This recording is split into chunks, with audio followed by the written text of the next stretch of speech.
Welcome back. ಹನೂರಿನಲ್ಲಿ ನಡೆದಂತ shootout ಪ್ರಕರಣ ಸಾಕಷ್ಟು ಆತಂಕಕ್ಕೆ ಕಾರಣವಾಗಿತ್ತು. ಪ್ರತಿಭಟನೆಗಳು ಕೂಡ ನಡೆಯಿತು. ಈಗ ಮತ್ತೊಂದಷ್ಟು ಆತಂಕಕ್ಕೆ ಕಾರಣ ಆಗ್ತಾ ಇದೆ. ಯಾಕಂದ್ರೆ ಅಲ್ಲಿದ್ದಂತ ಒಂದು ಕ್ಯಾಂಪ್, ಎಪಿ ಕ್ಯಾಂಪ್ಗಳ ಬ್ಲಾಸ್ಟ್ ಇದೆಯಲ್ಲ, ಇದು ಮತ್ತಷ್ಟು ಆತಂಕಕ್ಕೆ ಕಾರಣ ಆಗ್ತಾ ಇದೆ. ಒಟ್ಟು 4 ಆಂಟಿ ಪೋಚಿಂಗ್ ಕ್ಯಾಂಪ್ಗಳನ್ನ ಬ್ಲಾಸ್ಟ್ ಮಾಡಲಾಗಿದೆ. ದುಷ್ಕರ್ಮಿಗಳು ಕಳ್ಳ ಬೇಟೆ ತಡೆ ಶಿಬಿರವನ್ನ ಉಡಿಸ್ ಮಾಡಿದ್ದಾರೆ. ಜಿಲೆಟಿನ್ ಬಳಸಿ ಕಿಡಿಗೇಡಿಗಳು ಈ ಕ್ಯಾಂಪ್ಗಳನ್ನ ಧ್ವಂಸ ಮಾಡಿದ್ದಾರೆ.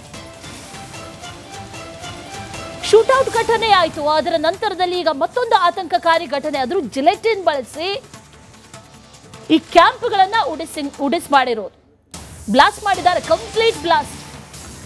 ಆಂಟಿ ಪೋಚಿಂಗ್ ಕ್ಯಾಂಪ್ಗಳನ್ನ ಅಲ್ಲಲ್ಲಿ ಮಾಡ್ಕೊಳ್ಳಲಾಗುತ್ತೆ.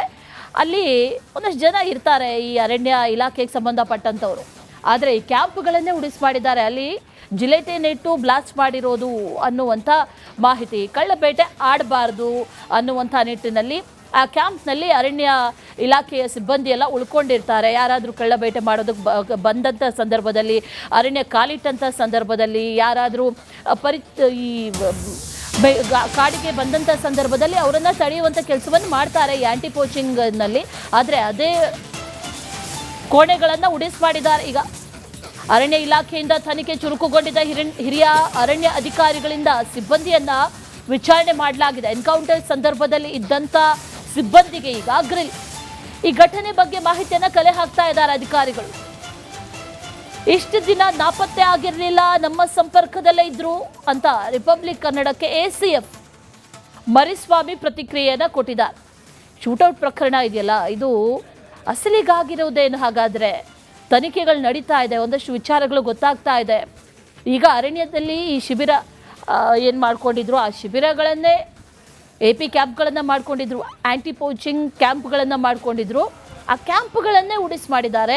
ಜಿಲೆಟಿನ್ ಕಡ್ಡಿ ಇಟ್ಟು ಬ್ಲಾಸ್ಟ್ ಮಾಡಿದ್ದಾರೆ ದುಷ್ಕರ್ಮಿಗಳು. ಅವ್ರು ಯಾರು ಅನ್ನುವಂಥ ಪ್ರಶ್ನೆ ಒಂದು ಕಡೆ ಆದರೆ, ಮತ್ತೊಂದು ಕಡೆಯಲ್ಲಿ ಈ ರೀತಿ ಮಾಡೋದಕ್ಕೆ ಕಾರಣ ಏನು? ಹಾಗಾದರೆ ಈ ಶೂಟೌಟ್ ಪ್ರಕರಣಕ್ಕೆ ಸಂಬಂಧಪಟ್ಟಂತೆ ಅದರಿಂದ ಆಕ್ರೋಶಗೊಂಡು ಏನಾದರೂ ಮಾಡಿದ್ರ ಅನ್ನುವಂಥ ಒಂದು ಪ್ರಶ್ನೆ ಈಗ ಸದ್ಯಕ್ಕಿದೆ ಅಂತ ಅನುಮಾನಗಳು ಕೂಡ ಸದ್ಯಕ್ಕಿದೆ. ಡೀಟೇಲ್ಸನ್ನು ಕೊಡ್ತಾರೆ ನಮ್ಮ ಪ್ರತಿನಿಧಿ ಆನಂದ್. ನೇರ ಸಂಪರ್ಕದಲ್ಲಿ ಜಾಯ್ನ್ ಆಗಿದ್ದಾರೆ. ಆನಂದ್, ಒಂದು ಘಟನೆ ನಡೆದಿದೆ, ಅದಕ್ಕೆ ಸಂಬಂಧಪಟ್ಟಂಥ ತನಿಖೆಗಳು ನಡೀತಾ ಇದೆ. ಅದರ ಬೆನ್ನಲ್ಲೇ ಈಗ ಮತ್ತೊಂದು ಘಟನೆ, ಇದು ಮತ್ತಷ್ಟು ಆತಂಕಕ್ಕೆ ಕಾರಣ ಆಗ್ತಾ ಇದೆ. ಯಾರ ಮೇಲೆ ಅನುಮಾನವನ್ನು ವ್ಯಕ್ತಪಡಿಸ್ತಾ ಇದ್ದಾರೆ? ಡೀಟೇಲ್ಸ್ ಏನಿದೆ ವಿಚಾರಕ್ಕೆ ಸಂಬಂಧಪಟ್ಟಂತೆ? ಈ ಬ್ಲಾಸ್ಟ್ ಹೇಗೆ ಮಾಡಿದ್ರು, ಅದ್ರ ಬಗ್ಗೆ ಏನಾದರೂ ಮಾಹಿತಿ ಸಿಕ್ಕಿದೆಯಾ?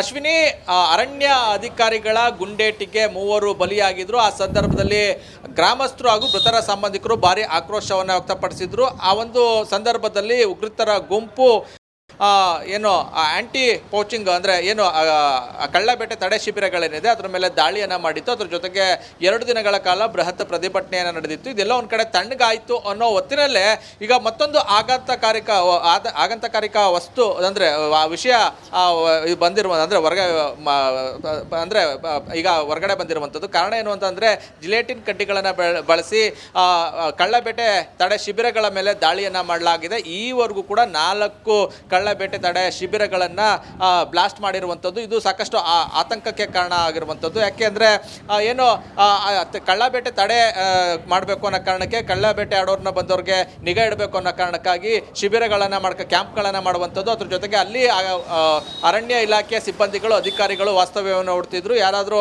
ಅಲ್ಲಿಗೆ ಬಂದರೆ ತಡೆಯುವಂಥ ನಿಟ್ಟಿನಲ್ಲಿ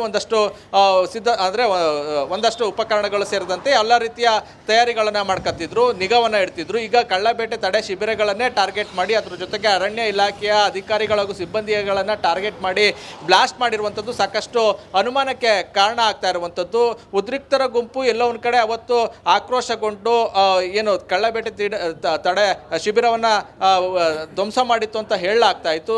ಇದೀಗ ಜಿಲೆಟಿನ್ ಕಡ್ಡಿಯನ್ನು ಬಳಸಿರುವಂಥದ್ದು ಸಾಕಷ್ಟು ಅನುಮಾನಕ್ಕೆ ಕಾರಣ ಆಗ್ತಾ ಇರುವಂಥದ್ದು.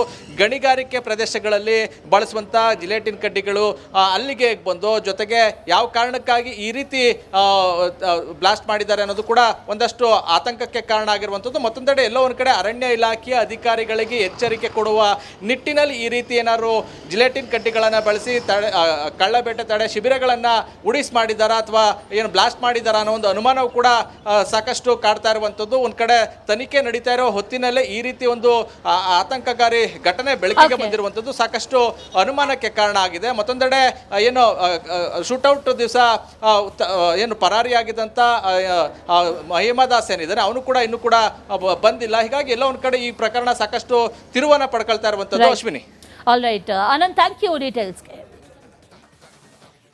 ಸುಮಾರು 6 ಕೋಟಿ ಮೌಲ್ಯದ ನಕಲಿ ಔಷಧವನ್ನ ಸೀಸ್ ಮಾಡಿದ್ದಾರೆ. ಇವರು ಮಲ್ಟಿ ನ್ಯಾಷನಲ್ ಕಂಪನಿ